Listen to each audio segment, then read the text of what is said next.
Hi, ladies and gentlemen. Welcome back to our Toronto TV web program, Education Insight. I'm the program host, Carol Chan. Today, this is our privilege to have an honorable guest here. It's Miss Sue Wang. We can always call her Trustee Sue Wang. So welcome. Thank you very much. How are you doing? Very well, thank you. Great.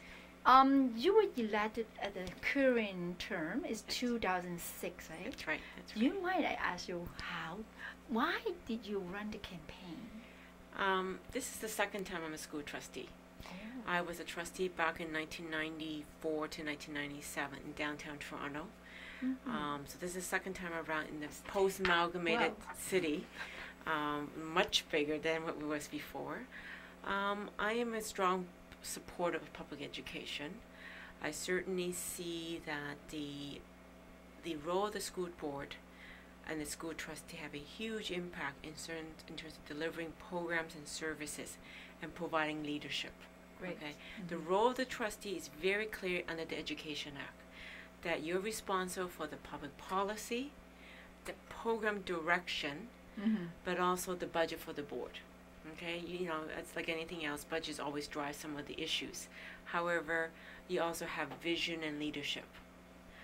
I have been a very strong supporter, besides being in public education, certain issues. Literacy is a big thing for me.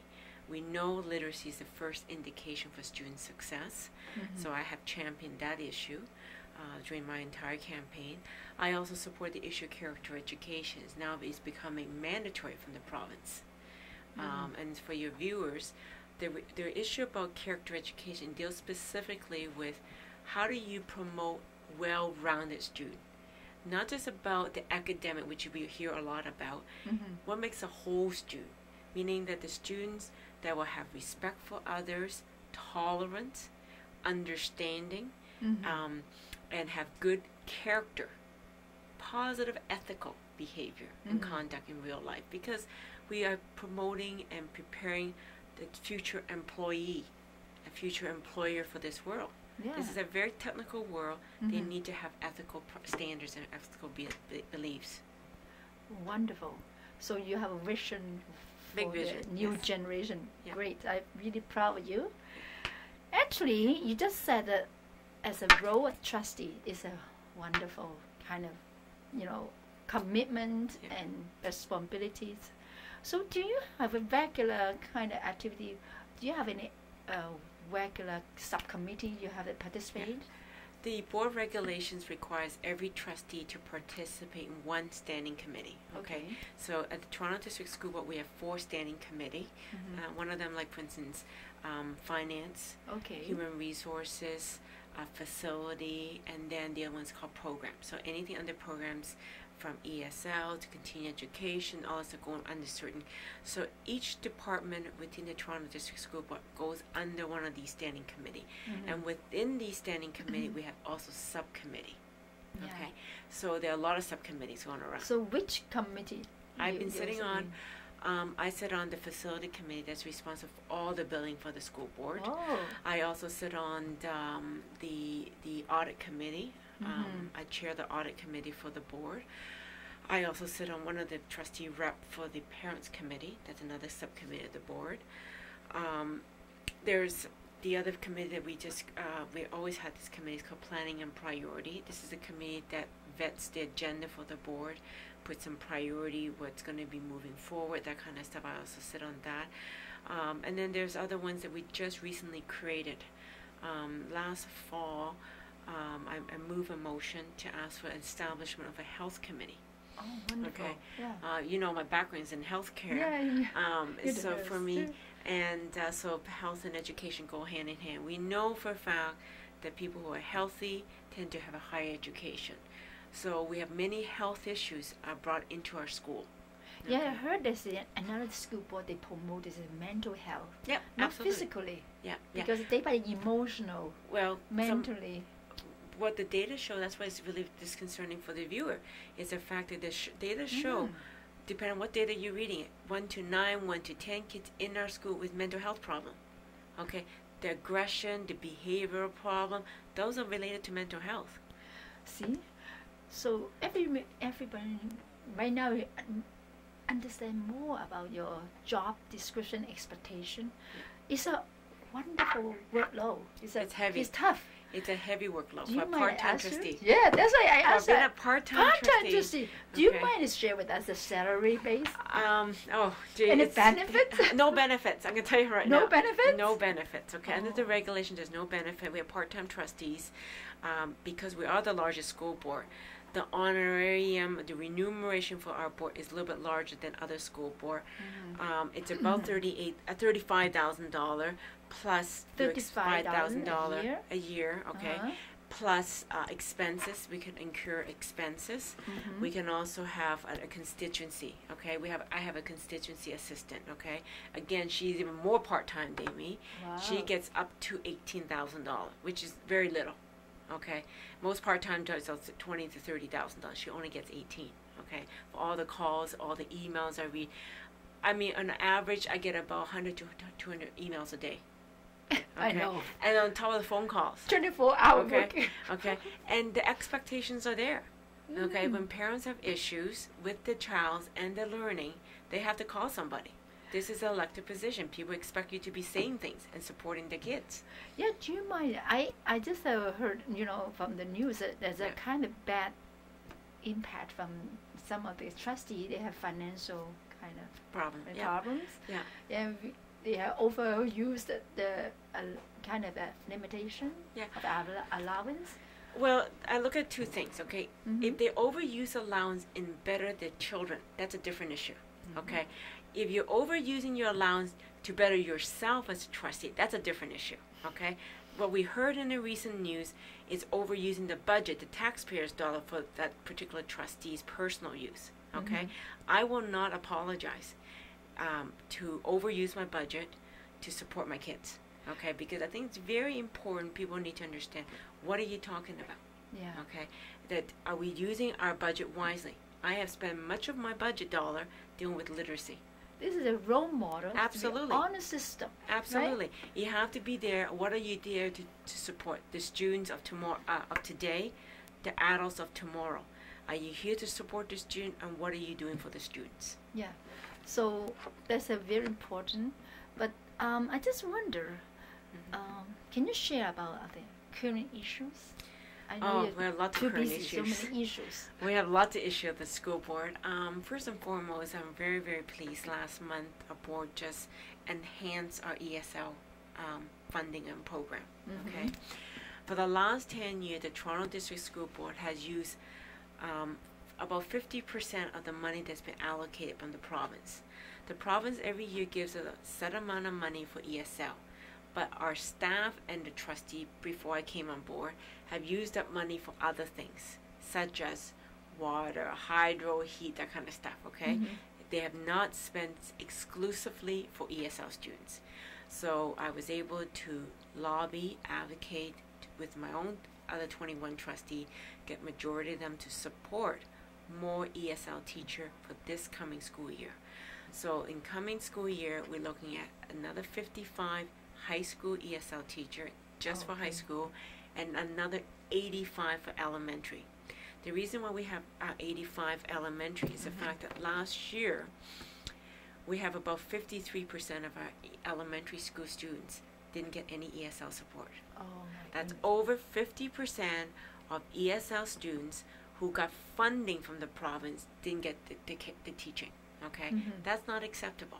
Okay, and so I'm very concerned about that, because every child who are in our system need to be communicating, need to be able to write, read, and speak English properly, because this is our official language. Literacy. So, absolutely. Yeah. That's the first indication of student success.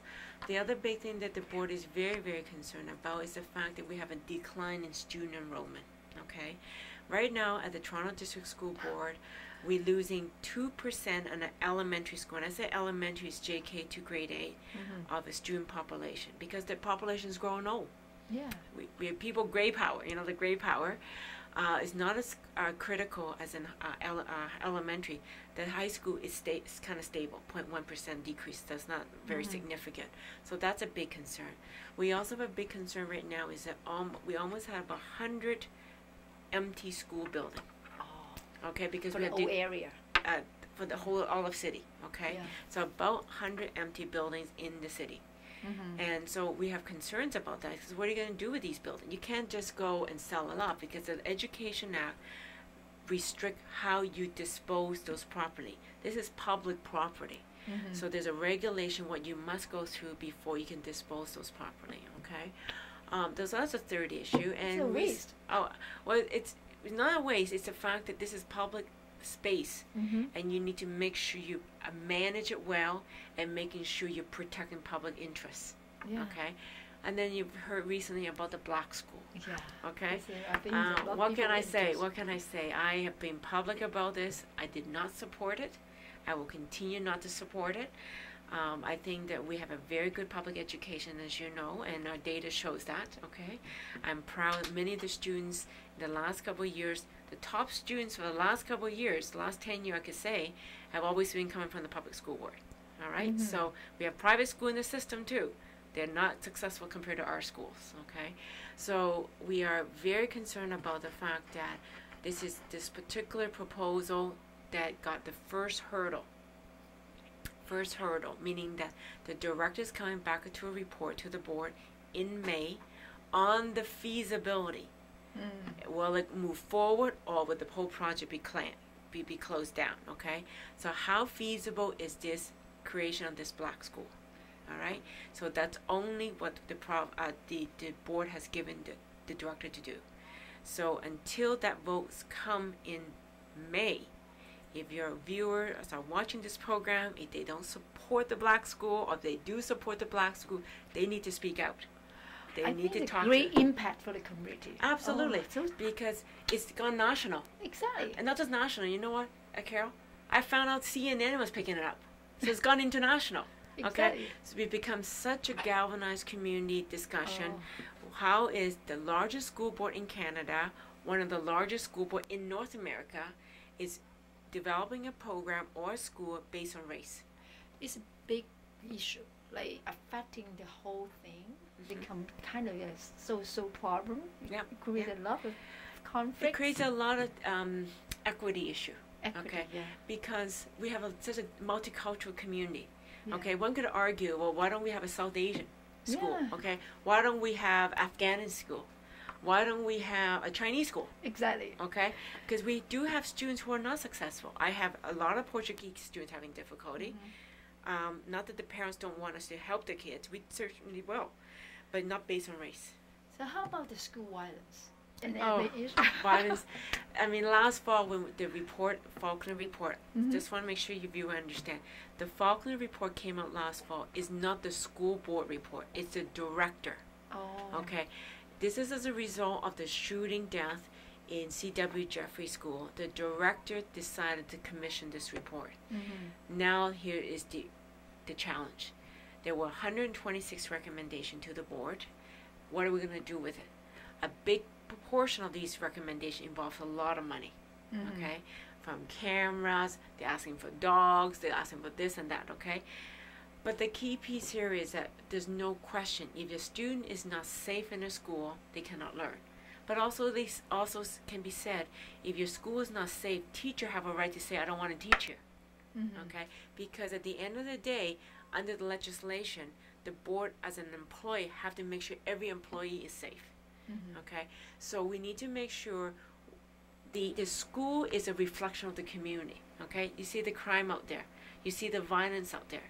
So those kind of behaviors or conduct out in the community is coming into our classroom, coming into our school. So unfortunately, we have to address them. When I was a trustee downtown back in the 90s, that was never an issue. Okay, now we have drills called lockdown. That was never happened back in the 90s. Okay, now we have school, all the doors are locked except the front door. That never happened 10 But years you ago. promote character matters, right? Okay. This is We kind have of- character education. Yeah. That's a requirement. Okay, Mhm. that's one of the issue. Okay, the fact is that we know the media, the advertisement out there, the internet, somehow corrupted or influenced or affected these young people's thinking, their perception, and their views. They're kind of an emotional control. Well, it's a little of both. I think half of it is adolescent growth and development. We have what we call personal fables and invincibility. They could do no wrong. And we have legislation right now somehow protected some of these young offenders. Okay, so the fact of the matter here is many of the young people are great individuals, are doing wonderful in their school. We do have a proportion of our student population that are violent, okay, for a variety of reasons, okay. And again, I have to say they're learned behaviors, meaning we don't teach violence in our school. How do they become violent individual? How do they become so violent they hurt another individual or hurt a teacher, okay? So that has to be addressed, okay? So again, like I said, it's a reflection of the society. The other big challenge we have in our school is the fact that we have a lot of young people with mental health problems. Okay? Again, like I said, and we don't have enough support, okay? And I said earlier is that there's a strong relationship with kids with health problem and our education. I mean, a simple thing you heard about is that we have school nutrition program, right? Breakfast program, snack program. Where kids come into school hungry. Is it cut down? No. We're still providing it, okay? The school board's still funding some of these programs. We have kids coming to school hungry. How can they learn if they're hungry? They're falling asleep in class. So the school board in itself fundraise every year to raise funds so that we have kids in our school have some breakfast or have some lunch, have some snack, so they don't fall asleep in class. Yeah. So we need a lot of these social problem issue. You know what? Everybody knows that there's a financial problem happen at the Toronto School Board.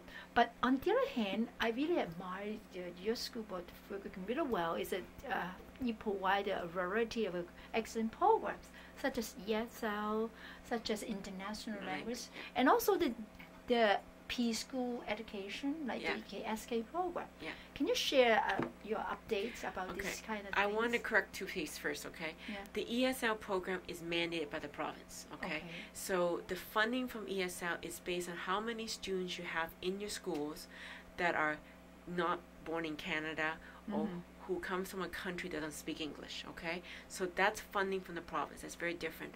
We have past history of the international languages. Okay, so it's very separate.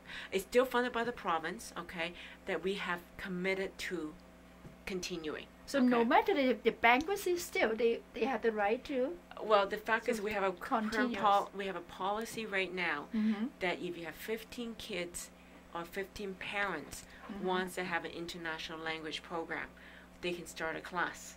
Okay, so we have that policy. Until that policy changes, that is what we're going by, okay? Yes, it's very, very expensive to run, but at the same breath, the province is giving us money for that too, okay? So there's 3 ways to deliver the international language, okay? In the past, it's called heritage language. Now it's called international language. Yeah. So one way is right after school. That's the cheapest way. It's about $35 per student. After school? After school, How many hours? It's from 3:30 to about 5:30, 6 o'clock, okay? Wow, that long? Okay? It's about 2.5 hours, okay? So that's one program. One every day or once a week? For some school, it's only once a week, okay? But other schools, it's integrated, meaning it's every day. It's integrated, that's the most expensive. It's an additional 45 minutes. Wow. It's done in the school day, okay? That program is a little bit more expensive, okay? Then the third way to deliver international language is Saturday morning. Okay, Saturday morning class is very, very attractive to our parents. That program is about $72 a student, okay? And that's every Saturday, okay? So parents like the Saturday program the best. The kids have a brand new day. They have a rest all week, and they go Saturday morning only, okay? Again, in Scarborough, for me as a trustee, I cannot keep up with the growth, okay? For many of my schools with international language, I put a program there, it's packed, okay? There's a lot of interest. When we also know about this international language, why I support it, is the fact that there's a strong relationship. If you can understand and comprehend your mother tongue, your mother languages, you're more successful in the English language. Okay, that's why there's a relationship there. Okay, I'm not supporting program that's not going to help the day school program. Yeah. Okay, that's really important. Okay, people say, why you support international? Well, the data show, the research show. Okay, if you can understand and comprehend your own mother tongue, whether it's Chinese, Tamil, Afghanistan, or Somali, you're more likely to be successful in English language. Why would I support it? How about the early childhood education, like the JKSK program? Oh, the JKSK program is right now under review, as you know. The province and the premier is looking towards having year-round schooling, not year, all-day JKSK. Yeah. But here are the challenges. Okay, not all our schools can probably have this program, because we have many schools in the northeast part where we in Scarborough are overcrowded. Okay, so where are you going to find the space to accommodate this all-day program? We're already having challenge right now when they reduce the classroom size, as you probably heard. Yeah. So in an elementary panel, from JK to grade 3, the students' classroom size should be under 20. Under yes. 20, okay? So now you're going to, the classroom size formula is going to continue to go up to grade 6. So where are you going to find the space? Okay? So that's a big concern. The other big thing here is that not only providing program space issue, you got to make sure staffing, because the teacher can only teach those 20 kids from 9 o'clock to 3 o'clock. Yeah. So in the past, the teacher only teach 9 to 12, one group of 20 kids, then another group comes in an afternoon. Yeah. So what are you going to do? Exactly. So which means you're going to have to hire more teacher for 40 students, right? Because 20 in the morning, 20 in the afternoon. Okay, so this is going to be interesting how this is going to be operationalized, because this is a big issue for the Premier, the Minister of Education, and when they actually operationalize on a local school board level, it's going to be a challenge for my staff. I do know that the Toronto Catholic School Board successfully did some pilot on this initiative and did very well. Okay, I do support this initiative. I think it's very good for parents. Very good for parents. Yeah. Very good for working parents. But in terms of public space for the school, for the classroom, we're going to have to see how it's going to be done. I think it's another impact to the child care service. Yeah, it has a huge impact on daycare and after school activity. Exactly. Right. But for the supporting the working parents is a great. Very good. But just like I also support year-round schooling. Yeah. Right? Okay? Because we know this is what parents want. How do you have from July and August, 8 weeks, 9 weeks, no classroom, no teaching, okay? And we do know that in Durham and in Peel, they have a couple of schools that are year-round school and doing extremely well. Again, I moved a motion last year. We're looking into it right now. But the big challenge is not just having year-round schooling. We do know some teachers support it, okay? It's finding the space, the facility, because you don't want to have classes in August that's not air conditioned. Exactly. Okay. Because you know how hot the city is, right? Okay, and we have a lot of old buildings, and they don't have air conditioning. So retrofitting of the school is important. I think most the parents look forward to having the new issue to accommodate their needs for summer. And besides the regular program, how about this is a hot topic like IB program, gifted program. Is it benefit for the new generation? You highly recommend those programs for the It's not for everybody. It's not for everybody, okay?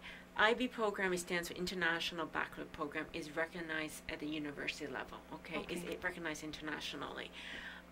Certainly some of the parents believe the child do better in this kind of elite program, perceived as elite program. The gifted program, the students must be evaluated, okay? You cannot just say, well, today I think Johnny belongs to the gifted program. You have to be evaluated. Excuse me. There's a formalized process for the gifted program. The International Baccalaureate Program right now started from high school, but it's now coming down to middle school, 7 and 8. Oh, yeah. We do have a couple of schools in the system that have International Baccalaureate Program in grade 7, okay? The pilot program. It's a pilot right now. So we recognize the fact that these programs are very well supported by our parents, because the students learn an extra language, they have to do extra volunteer work in the community, and the exams are not marked here in Canada or here in Toronto, it's marked internationally, somewhere out there in part of the international program, okay? So we do know this is a global village.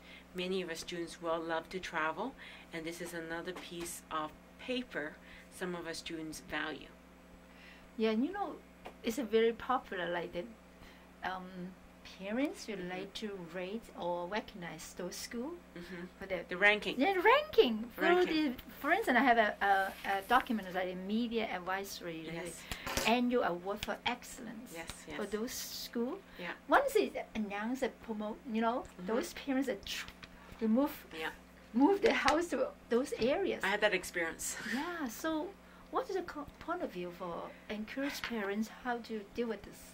I had that experience last year. I can tell you without, it was extremely challenging for me as a trustee. One of those schools on that list, okay, was one of my schools. Hot. Okay, it's Hot extremely, it's become a real estate nightmare, okay? Yeah. Traffic issue for the parents in that neighborhood, for all the residents in the neighborhood, I should say.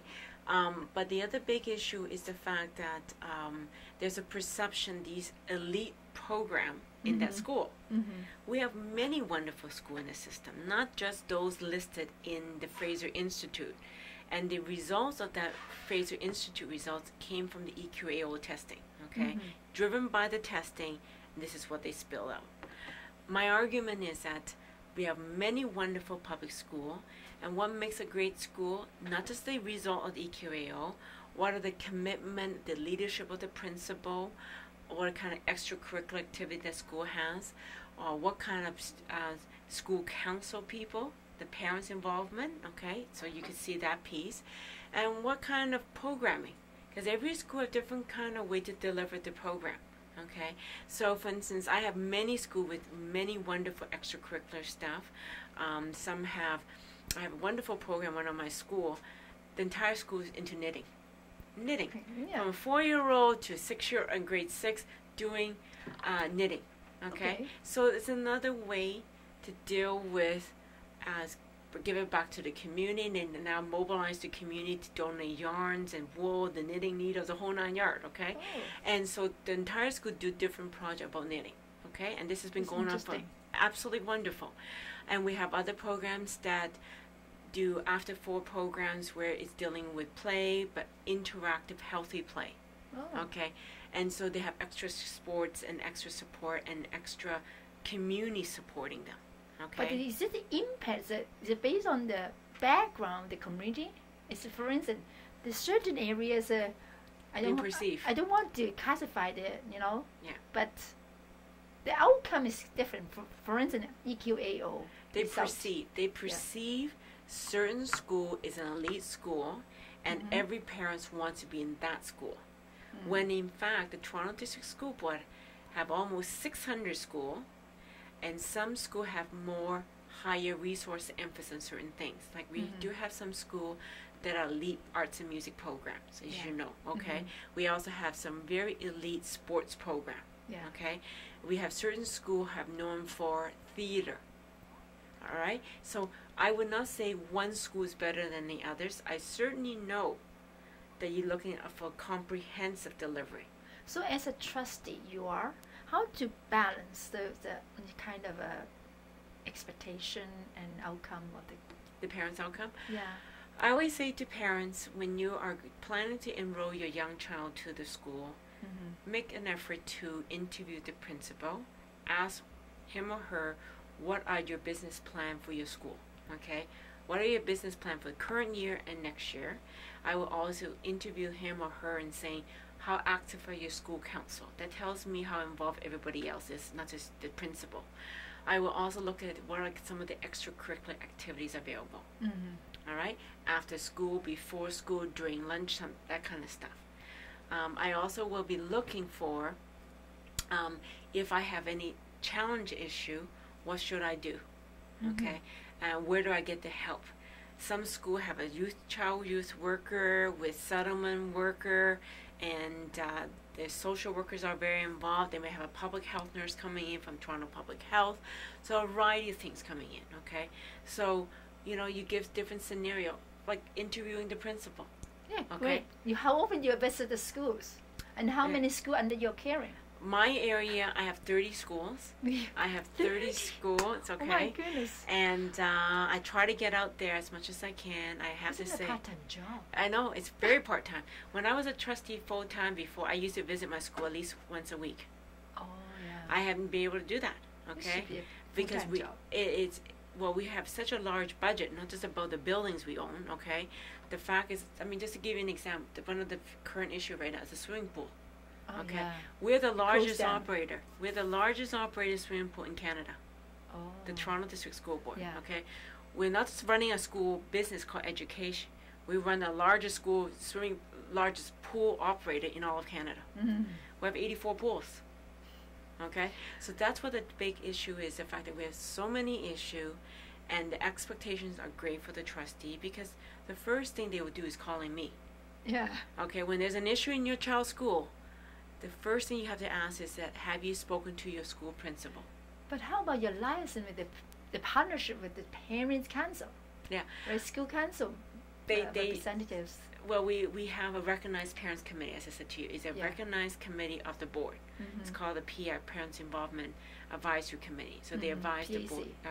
PIAC, we call them PIAC, okay? PIAC, okay. So they come and advise the board, okay? Mm-hmm. But locally, every school is required by legislation to have a school council where the parent co-chair those meetings with the principal, okay? Mm-hmm. But also, I should say, no, co-chair, there's usually two parents co-chairing a meeting, but the principal is providing resource support. So this is by legislation, they need to have school council. But the other big thing here is that I always get some of the minutes from the school council, or they will advise me, these are the concerns, can you advocate for us, Sue, okay? But the biggest challenge is that from one school A versus school B, the issues are totally different. And the needs are totally different, okay? From parking, okay, to after-school program, or to daycare, okay? So the needs and uniqueness in every school, I have to respect that. So when the school is having some issue or the parents having some issue, I always go back to the parents or the school community and say, have you spoken to the principal? It's true. It's a channel. Right? Absolutely. Yeah. Because if they call me and bypass the principal, there's a process they have to respect, okay? Mm-hmm. They may not like it. They may have some differences with the principal. At the end of the day, the person who is, by legislation, is responsible for managing and operating the school is the principal, okay? Not the superintendent, not me, the trustee. It's that principal. Okay? I think actually the basic is that build the relationship between teachers and parents first. Yep. It's basic. Yep. Student, right? Well, if the relationship is good, then you don't need to have a high level to you. Yeah, exactly. Right? But exactly, if they can settle the differences or work towards the goal of the student between the teacher and the parents, then that's the first thing. But the other big thing we need to advocate for, Carol, is the fact that we have many young teachers in the system, right? Because we have a lot of teachers retiring, okay? Not only they need to learn how to teach those curriculum requirements, they need to how to work with the parents, okay? They need to how to work with they need to manage the class and work with the parents. Because we have very well-educated parents out there. The internet does all kinds of stuff to people, right? You can Google now and get all kinds of information. And once it's on the internet, they think that's real. And some of the information on the internet. For the new generation of the teachers, there's a different expectation, different image, right? But I think most of the parents have concerns that less homework, less kind of the easier, even basic is like their character, like the self-discipline. They allow the classroom to make a mess. Allow the children to have it sit on a table. Kind of a no. I wouldn't support that. I know when I do visit the school, okay. But you don't support it. Great. I don't support it. But I know every classes and every school I visit, the classrooms are very well done. Okay. Yeah. My schools are very clean. I say to parents when I visit, I check the washroom. Okay. Oh. I make sure the floors are clean. Because that's the image of these young people. They're there 6 to 8 hours a day, depending if they have extracurricular sports in the school. I'm just a visitor, okay? And when I make my visit, I don't call in advance, okay? I make my visit, okay? And I want to make sure what does it look like throughout the day. when I'm not here. Okay, so I expect the school to be well run, the school is safe, the classroom is well ready to learn, and every student are respectful of everybody. Good. Okay, because at the end of the day, then if there's if there's challenges there, they can't learn. Not just that classroom, the entire school. Okay, when something happened to that one classroom, it affects the entire school community. Okay, I just curious, like for budgeting, because now because of financial issues, most schools say, oh, we don't have enough budget for maintenance, for the curriculum, for the test materials, so they call fundraising events. Yeah. I realize so many kind of variety of fundraising events, and it seems too commercial and out of control. Yeah. For instance, right now they have a token, they have a kind of a gift card. Is it quite great involvement like this? Well, I know for a fact many of the parent involvement in our school is doing a lot of fundraising. There's no question about that, okay, for a variety of projects. And I get lured in as a trustee myself, not just the parents. But I think that there come a point when this become a big equity issue, okay, meaning that school A, who have the means, have the resources, can raise a lot of money, and school B, who can't. And so will these students who cannot get the fundraising from their parents have the same equity as the school A? Okay, so that's a big challenge for us, because some of the school councils from time to time complain to me saying we spend all the time finding ways to raise funds. We get distracted, not able to support our school. Okay, but so for some school communities say we want to support our school through our fundraising, and that's how they see supporting. All right, and I know certain cultural groups saying how come our schools don't have books, right? You know, they say, well, you know, that's how you measure the school, how good your school is the book issue. All right, so my argument is the fact that right now there's a lot of learning on the internet, so we have many books, many classroom books online through the computer. So we need to look at this is a very young group of learner, different kind of learner, like you and I when we went to school. We call them digital learner. They learn by the fingertip, okay? So everything's done by the computer. We know many of the university right now, the students don't even have to come to school. They're online learning, okay? Or they learn on the internet. The classroom is a wireless classroom, okay? So those traditional way of learning is really challenge all of us, because we have parents who learn traditionally. Now the new type of learners are digital. All based on laptop, based on computer, and the technology piece. You know, so that gives a different flavor of expectations and requirements. Through the internet, you have a higher risk of plagiarism, and unethical behavior of the character. Okay, so in the past you may copy this book or cheat on this thing here, but now you can go surf the internet, take an article and put it into here, and then put in a piece of paper and say that's yours. So again, we have to protect those integrity of those paper. And the expectation is that it gives a lot more challenges for the teacher. When you're marking a paper, exactly. Are you marking who's writing this paper? Is it the internet writing for the child, or a parent helping the child? You know, we know parents want to help the child, and that's to be expected. But we want to make sure every assignment that's been assigned to the student from junior kindergarten to grade 12 is done by the student and has to be ethically done. Oh, these are great challenges. Absolutely. You know, Sue, overall, you work with the two. You mentioned you have 2 terms of trustee. Yeah, this right? is my this second term, right? Yeah. So we view back the experience, and how can you share with your feeling, like satisfaction and challenges?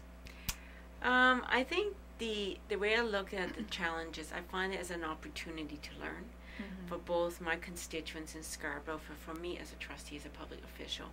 I value their input. I certainly value their insight on some of the issues, because I can never be always right. They have been there on this issue for many months, some of these people, and finally able to communicate. I'm becoming their advocate in a public forum. Okay, and the challenge for us as a trustee is the fact that we have a lot of financial concerns. We have a declining enrollment issue, and we still want to keep the quality of education that is accessible to all. Like, like what I said earlier, meaning on the day school program. We also have about 150,000 students at the evening program and a weekend. Okay. Well, the late school program. Yeah, it's what we call continuing education. So when you combine both of these group of people in our schools, you're looking at about 500,000 people. So are you happy with the government? Is it kind of support? Is it good enough? The current Minister of Education has been very supportive of the Toronto District School Board. Certainly, you know, we always ask for more. But, you know, the issue is so complex. We have a very large city geographically, and we have many issues. Like, this is not a small board of education. This is a very large school board education. And everything we do is we're being evaluated by the community, but also by our own staff. And we have thousands of staff across the system, okay? So one of our constituents may be not just an employee of a board, but also our own constituents. Yeah, and plus the transparency for how to control, you know, especially on budgeting. It's accountability. Right? Yeah, accountability. You have to be accountable. It's really, you know, because everything we do and everything we say, that is being measured, it's being evaluated. What are you trying to do? Especially you're the role model for the new generation. Absolutely. If any cheating, any negative, you know, thing happens, that and you know, the biggest challenge for us, Carol, is the fact that we lead by example. We lead by example. Exactly. People see us as role model for the next generation. Okay, today is a wonderful, you know, information for us. I just wonder, the last one is, if you can advise all the parents, what is a simple kind of advice for them? I think I want to encourage all the parents to get involved with the child's education from junior kindergarten to grade 12. It's so important for them to be engaged, to participate, and to be part of the school community, okay? We know the data shows that if you're actively involved in your child's learning, meaning coming to the school for meetings, being present, okay? Not just paying for those extracurricular activity, but being present in our school. We need you. We cannot educate your child alone. You need to be a partner with us, and we need to partner with you. And this cannot be done in isolation. This is a partnership here. So the success of your child not just rests on us, the school board, but also you, the parents. How engaged, how active are you involved? We know you need to work. We know you have a lot of challenges in your personal lives, but your first priority as a parent is to your child. Yeah. And the most important part, we know if your child is successful, chances are you're very involved with the child. Yeah. That's really important. So as a student, what is that advice for them? How is the percentage of dropout for high school? Depending on who you're looking at, okay? It varies between, some data looks 25, some data look at 30%. Certainly we want students to let us know when there's an issue. Don't wait until a crisis. Speak up, speak with respect, speak with dignity, but also let us know, okay? Don't fester. Don't sit at home and fester and think this is going to go away. Things don't go away. Exactly. Okay, we used to say, right? Bigger the kids, bigger the problem, right? And so if you identify you have concerns or issues, you need to tell us already. Don't wait until it's so late in the game that the problem gets bigger, more problematic, and the issues gets difficult to resolve. Be positive, never give up, right? Absolutely. You know what? We are the partnership for the community. Yes.